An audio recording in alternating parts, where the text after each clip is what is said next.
السلام علیکم ورحمۃ اللہ تعالی وبرکاتہ۔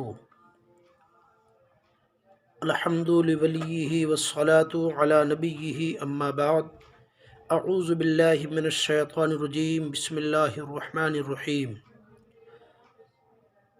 قال النبی صلی اللہ تعالی علیہ وبارک وسلم: الرجب شہر اللہ، شعبان شہری ورمضان شہر الامتی، آمنت باللہ۔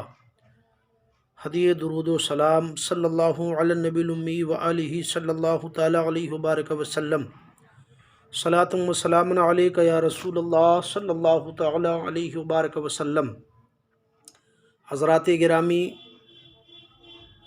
یہ مہینہ رجب شریف کا مہینہ ہے۔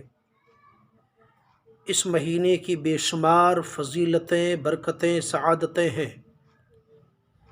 چند منٹ تمامی اہل سنت کے رجب شریف کے مہینے کو گوش گزار کر رہا ہوں۔ قوم و ملت کا خادم محمد فضل الرحمن قادری، جتارا شریف، ضلع ٹیکم گڑھ، مدھیہ پردیش۔ یہ مہینہ رجب شریف کا مہینہ ہے۔ اس مہینے کی فضیلت بے شمار ہے، مگر چند منٹ میں آپ کے سامنے گفتگو کرنا چاہتا ہوں۔ آپ حضرات بغور میری گفتگو کو سماعت فرمائیں۔ اللہ کے حبیب صلی اللہ تعالی علیہ وبارک وسلم نے ارشاد فرمایا، حضرت اکرمہ رضی اللہ تعالی عنہ سے روایت ہے کہ حضرت ابن عباس رضی اللہ تعالی عنہ رسول خدا صلی اللہ علیہ وسلم سے روایت کی ہے کہ آپ نے ارشاد فرمایا کہ رجب کا مہینہ اللہ کا مہینہ ہے۔ شعبان یعنی اس کے بعد جو مہینہ آئے گا وہ شعبان کا ہے۔ حضور نے اپنی جانب نسبت فرماتے ہوئے فرمایا، شعبان میرا مہینہ ہے اور رمضان میری امت کا مہینہ ہے۔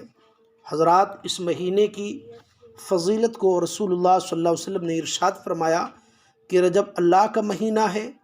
اس کے بعد جو دوسرا مہینہ آئے گا شعبان کا، جس میں شب برات کے مبارک مسعود تہوار آتا ہے، اس مہینے کو رسول اللہ نے فرمایا میرا مہینہ ہے، اور رمضان شریف امت کا مہینہ میرے آقا صلی اللہ علیہ وسلم نے فرمایا ہے۔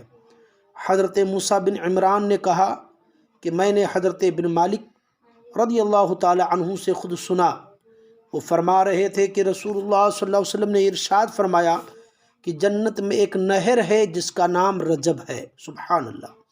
اس کا پانی دودھ سے زیادہ سفید اور شہد سے زیادہ شیریں ہے۔ جس نے رجب کا ایک دن کا بھی روزہ رکھا، اللہ اس کو اس نہر کا پانی پلائے گا۔ سبحان اللہ! حضرت انس بن مالک رضی اللہ تعالی عنہ سے مروی ہے، حضور سرور کائنات صلی اللہ علیہ وسلم نے فرمایا، جنت میں ایک محل ہے، اس میں صرف وہی داخل ہوگا جس نے رجب کے روزے رکھے ہیں۔ دوسری روایت حضرت ابو ہریرہ رضی اللہ تعالی عنہ کا قول ہے کہ حضور صلی اللہ علیہ وسلم نے رمضان کے علاوہ رجب اور شعبان کے سوا کسی اور مہینے کے پورے روزے نہیں رکھے۔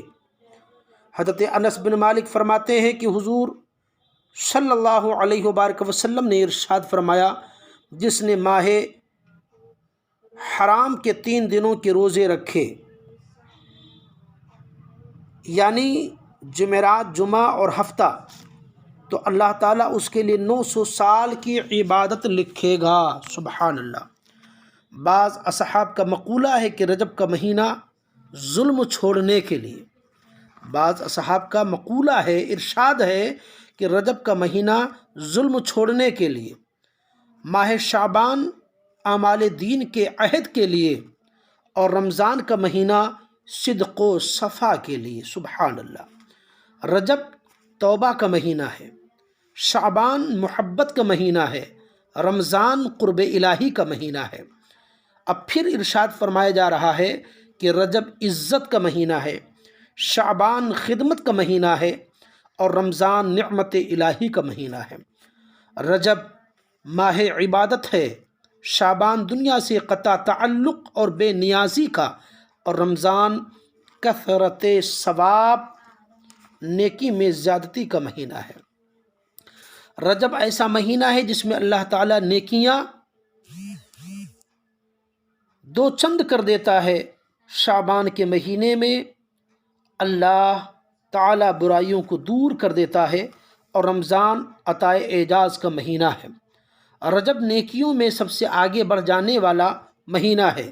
شعبان میانہ روی اختیار کرنے والوں کا، اور رمضان گنہگاروں کی معافی کا مہینہ ہے۔ حضرات، اس مہینے کی بے شمار فضیلت ہے۔ حضرت ذوالنون مصری رضی اللہ تعالی عنہ نے فرمایا کہ رجب آفتوں کو ترک کرنے کے لیے، شعبان عبادت کرنے کے لیے، اور رمضان کرامتوں کی عطا کا انتظار کرنے کے لیے ہے۔ جو آفتوں کو ترک نہ کرے، عبادت بجا نہ لائے اور کرامتوں کا انتظار نہ کرے، وہ اہل باطل سے ہے۔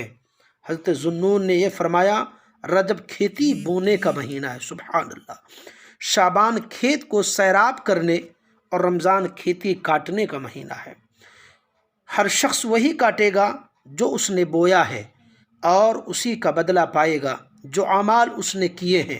پس وہ جس نے کھیتی بوئی نہیں، وہ کاٹتے وقت جس نے کھیتی بوئی نہیں، وہ کاٹتے وقت شرمسار ہوگا، اور اسی کے ساتھ اس کا انجام برا ہوگا۔ بعض صالحین نے فرمایا کہ سال ایک درخت ہے، اور رجب کے ایام اس درخت کے اس کے پتے ہیں، شعبان کے ایام اس کے پھل ہیں، اور رمضان کے دن میوہ کے دن ہیں۔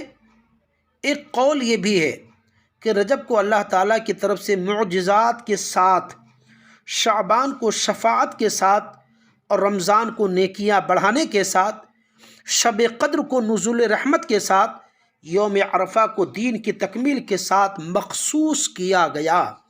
اللہ تعالیٰ کا ارشاد، الیوم اکملت لکم دینکم، آج میں نے تمہارا دین مکمل کر دیا۔ یہ آیت یوم عرفہ میں نازل ہوئی تھی۔ اسی طرح جمعہ کا دن دعاؤں کے مقبول ہونے کے لیے، اور یوم عید کو آتش دوزخ سے رستگاری کے لیے اور مومنوں کی گردنیں آزاد کرنے کے لیے مخصوص کر دیے گئے ہیں۔ مازنی رحمۃ اللہ علیہ نے حضرت امام حسین کا قول نقل کیا ہے کہ آپ نے فرمایا کہ رجب کے روزے رکھا کرو، کیونکہ رجب کے روزے بارگاہ الہی کی طرف سے ایک توبہ ہے۔ حضرت سلمان فارسی سے مروی ہے کہ میں نے رسول اللہ صلی اللہ علیہ وسلم سے سنا کہ آپ نے ارشاد فرمایا کہ جس نے رجب کا ایک روزہ رکھا، گویا اس نے 1000 برس کے روزے رکھے اور 1000 غلام آزاد کیے، اور جس نے ماہ رجب میں کچھ بھی خیرات کی، اس نے گویا 1000 دینار خیرات کیے۔ اللہ تعالیٰ بدن کے ہر بال کے مقابل اس کے لیے نیکی لکھے گا، 1000 درجہ بلند کرے گا، اس کے 1000 برائیاں محو فرما دے گا۔ اس کے ہر روزے، ہر صدقے کے مقابل میں 1000 حج اور 1000 عمرے لکھے گا۔ اس کے لیے جنت میں 1000 مکان، 1000 محل، 1000 کمرے، اور ہر کمرے میں 1000 خیمے، اور ہر خیمے میں 1000 ایسی حوریں جو آفتاب سے 1000 درجہ زیادہ حسین ہوں گی، اللہ عطا فرمائے گا۔ رجب شریف کے مہینے میں روزہ رکھنے والے کو، اس کی قدر اور اہمیت رکھنے والے کو اللہ یہ صلہ عطا فرمائے گا۔ لہٰذا مجھے امید ہے کہ تمام ناظرین، تمام سامعین میری ان باتوں پر انشاءاللہ تبارک و تعالیٰ عمل کریں گے۔ اللہ تبارک و تعالیٰ اس کہے ہوئے جملوں کو قبول و منظور فرمائے، عوام اہل سنت کو ہدایت صراط مستقیم عطا فرمائے۔ آج 18 رجب المرجب کی پاکیزہ تاریخ میں یہ پیغام آپ تمام حضرات کو دیے جا رہے ہیں۔ اس مہینے کی بے شمار فضیلتیں، برکتیں، سعادتیں ہیں۔ اللہ تعالیٰ ہمیں اور آپ کو سب کو اس مہینے کی برکتوں سے مالا مال فرمائے۔ وما توفیقی الا باللہ۔ اس کے بعد انشاءاللہ تعالیٰ کچھ پیغام آپ کو دیے جائیں گے جو سال کی وہ راتیں جن میں قیام کرنا مسلمان کے لیے مستحب ہے۔ وہ راتوں کی کون کون ایسی راتیں ہیں جس کی حدیث شریف میں زیادہ فضیلتیں وارد ہوئی ہیں، زیادہ فضیلتیں آئی ہیں۔ السلام علیکم ورحمۃ اللہ وبرکاتہ۔